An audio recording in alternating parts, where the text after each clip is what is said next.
15 months. 15 months since Mew's been released and been at the top of the meta. So when I get a chance to take one down, you know I'm going to show it. Hey, Nick from 9Card TCG, and today I have some gameplay from locals. We have a local tournament at Illustrious Cards and Games. Thank you everybody who, participated, played against me, and let me record and post it to YouTube. I wouldn't be able to do this without you, so thank you. And this video in particular is actually really special to me because it was played against my 3,000th subscriber. They were very excited to play against me, and I thought it was super, super nice to let me know, hey, I was your 3,000th subscriber, and now I get to play a game with you. I'm really, so that kind of stuff makes me super, super happy. So thank you very much to everybody who helped us reach that 3,000 subscriber goal. Is very, maybe a minor milestone for some YouTubers, but for me, it's absolutely enormous, so thank you very much. Now, we're going to go ahead and get into some gameplay, but before we do, if you haven't already, do me a favor, like, subscribe, comment, all that kind of stuff tells YouTube this is a good channel, other people should watch it. I feel like I'm high up in my chair. Is that better? I don't even know where I sit anymore. So we're just gonna get into the gameplay. Fist bump means we are underway. I won the coin flip, so I get to go first, and we start with the Lugia in the active. We have a little bit of a different angle today.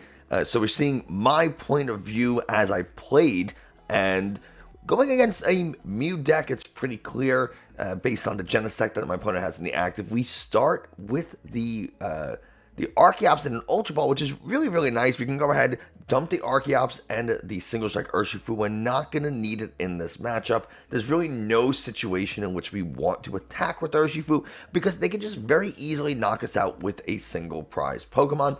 One thing we do have to be a little bit cautious of in the Mew matchup is we do not know yet if they're playing the Fusion Strike build or they're playing the DTE build. So we kind of have to play around that a little bit and get a second Lugia into play just in case they go ahead and do like a turn 1 donk. They can use Meloetta, attach a Fusion Strike energy to it, release a Sparkle to it and another Pokemon, and then all they need is a Choice Belt or a Power Tablet to be able to take a one-shot. So something that we do have to keep in mind there. So we go ahead, we get our second Lugia to at least prevent against losing the game entirely if our opponent does in fact do that. So we go ahead, attach a double turbo energy and pass it off to our opponent. Really not too much to do on our first turn. Of course, it is a law that if my opponent plays VIP Pass, they have to start it against me because why else would, what else would happen? So we go ahead, I show my hand, we got the Pumpkaboo, Choice Belt, and a Professor's Research. Now, Professor's Research is going to be really nice for the next turn. We're going to be able to hopefully draw into like an Ultra Ball, discard the 2 cards to find like a Lugia VSTAR or another Archeops, and then just Professor's Research and kind of hope for the best. But for now, our opponent just filling up the bench with Genesects. So we got 4 Genesects in play, which means they're going to be able to dig through this deck like nobody's business. It is going to be absolute mayhem. Now, one of the things that when I finally do, I actually searched my deck earlier, and the thing I looked for first was, do I have Drapion in this deck? Do I have Umbreon? Do I have Umbreon VMAX? Do I have Drapion? Do I got enough energies, Archeops, things like that? My opponent getting rid of a Power Tablet and a Boss's Orders, which is kind of nice, so they can go ahead and get a Mew V into play. So far, no Meloetta. So at this point, I am thinking we might be going against a DTE build of Mew, since you would think they would get maybe 3 Genesects in a Mew and a Meloetta instead of 4 Genesects. That's a lot of breakdancing robot bugs. To go ahead, that's 2 Forest Steel Stones.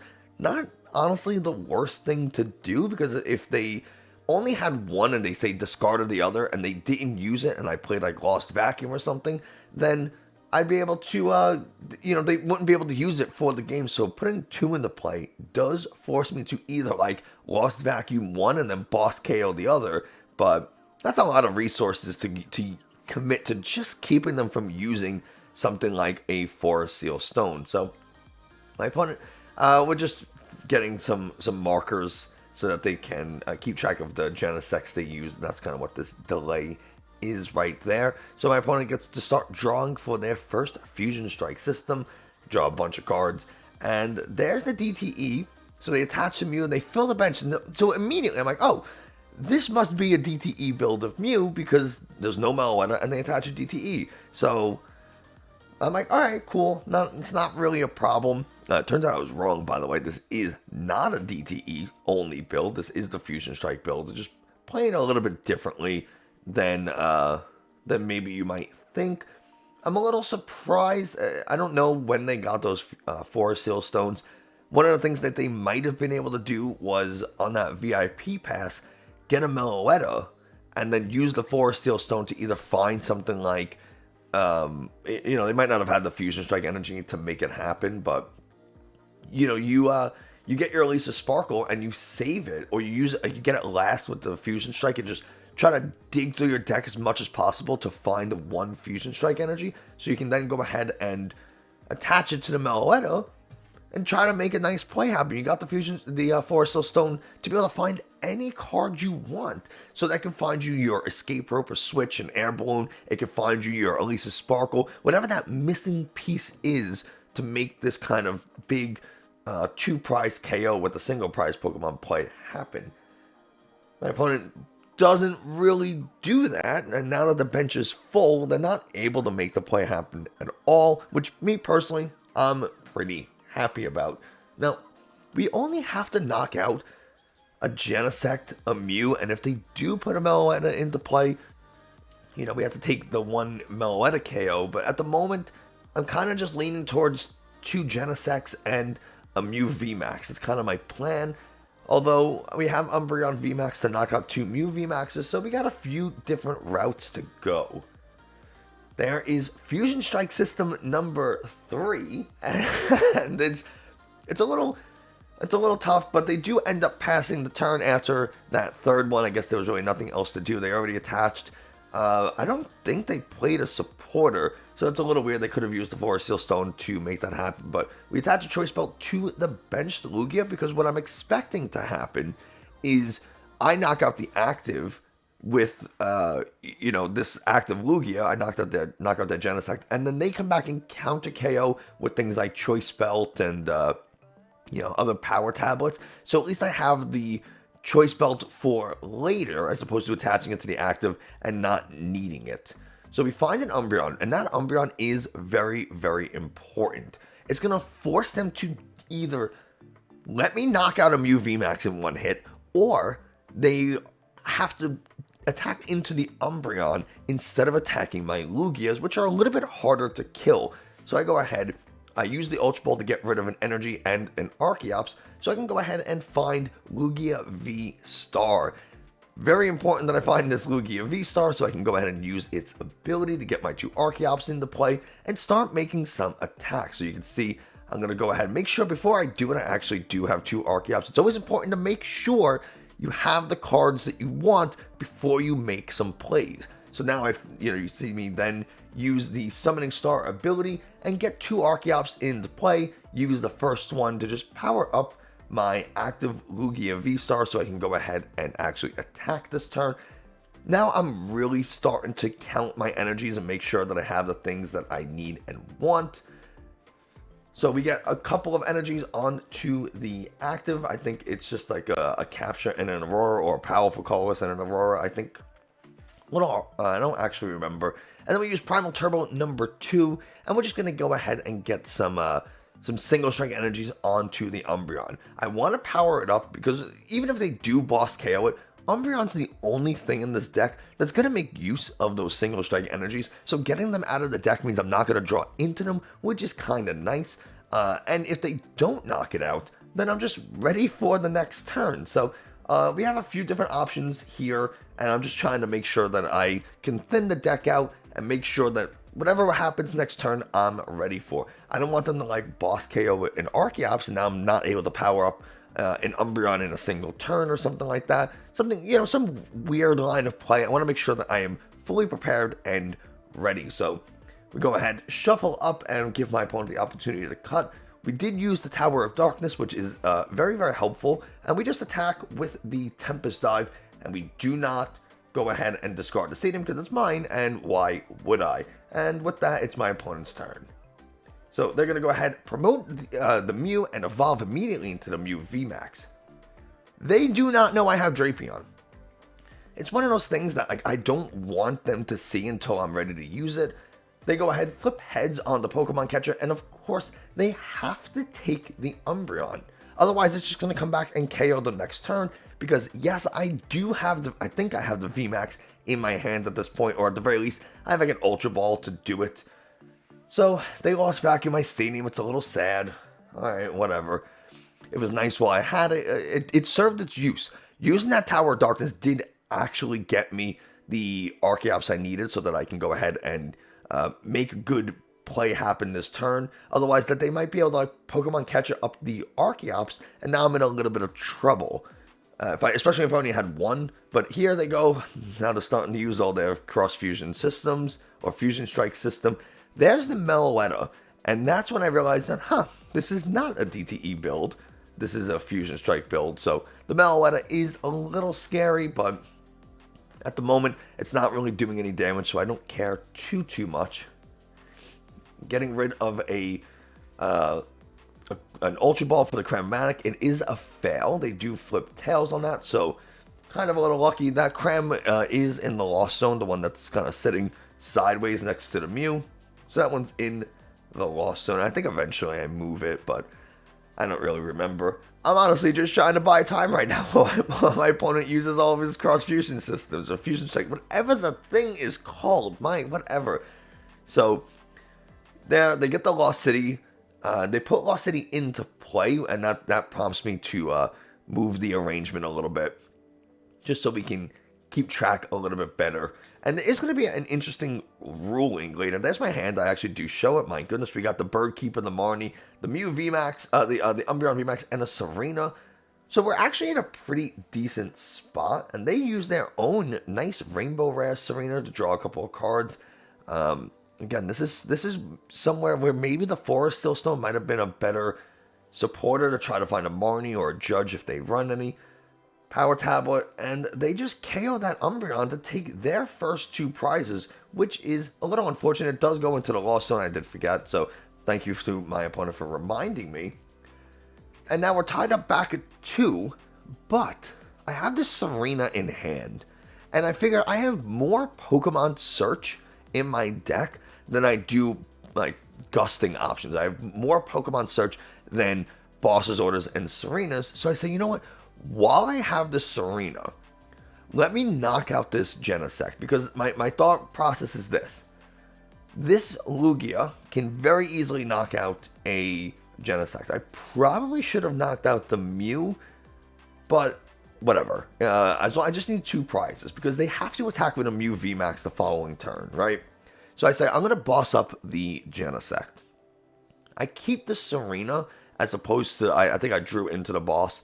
I keep the Serena because I figured Serena can be used to find me cards later, as opposed to boss that can only be used to gust. So I said, use the gust, pull up a Genesect, kind of reduce their draw power a little bit, and get 2 prizes while we can. I know they're going to attack with a Mew VMAX at some point, right? They're not going to be able to take 4 prizes before they attack with a Mew VMAX. And once they do, then I just go ahead and use the Drapion. Oh, I'd have an Ultra Ball in hand for it. So I basically just have to get through their next turn, get the Drapion, and then I can just retreat, right? This Lugia has plenty of energies. They already got rid of a couple of power tablets, so it might be a little hard for them to KO the active Lugia. Even if they do, I have Primal Turbo to just, if I want to just promote an Archeops, and I can accelerate 1 energy to it, and then just retreat. And I also have the bench Lugia, which you can't even see on camera because I slid it down so far, that also has a bunch of energies, and I can just go ahead and retreat. So, taking the 2 prizes on the Genesect while I have the Serena in hand, or the boss in hand, I think was the better play. Again, they still do not know I have Drapion, so as far as they're concerned, they've gotten rid of the only Dark-type attacker that is around, and now we're just getting a little clarification from a judge about the interaction here of Lost City and Tempest Dive. So Tempest Dive, when I knock out when I attack the Pokemon, the stadium gets discarded first. That's the effects of Tempest Dive. I may discard a stadium in play if I want. So I say, okay, I'm using Tempest Dive. Does the effects of the attack happen first? Or does the Pokemon go to the discard or the lost zone first? So turns out the stadium gets discarded and then the Pokemon with it. So effects of attacks happen first before other effects. So you have to finish all that stuff. Just a little bit of an interaction. We just wanted to confirm we were doing it the right way before continuing gameplay. So there's that little delay. But once they're going to play a supporter in a second, and once they do, that's going to be the game. Once they play a supporter, they're not able to... It doesn't matter what they knock out, right? They can knock out anything on this board they want. If they play a supporter that does not disrupt my hand, then there's nothing they can do to stop me from getting that Drapion V that's in the deck, because I have an Ultra Ball. And even if they didn't, I still have this Serena and an Ultra Ball to get another Lugia VSTAR that I can then boss up a Genesect and take my last 2 prizes. So I didn't even really need the Drapion in this matchup. I don't need to attack with the Drapion into a Mew VMAX. If I couldn't one-shot it, I could still very easily bring up the Genesect and take 2 prizes. So they're just going to go ahead.